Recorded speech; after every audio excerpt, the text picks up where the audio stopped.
In this video, I'll guide you through how to open a Steam support ticket. If you're experiencing an issue with your Steam account, a game, or a purchase, you can contact Steam support directly by submitting a support request. To get started, open the Steam app or visit the Steam website and sign in to your account. Once you're logged in, click Help in the top left corner of the Steam window, then select Steam Support. On the Steam support page, browse the available support categories. If you don't see an option that matches your issue, scroll down and select I need help with something not listed here. Next, click Contact Steam Support to open the support request form.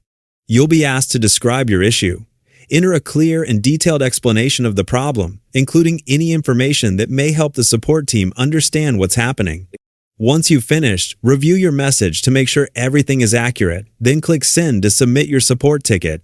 After your request has been submitted, Steam support will review your ticket and respond through your Steam account or the email associated with it. Response times can vary depending on the type of request and current support volume.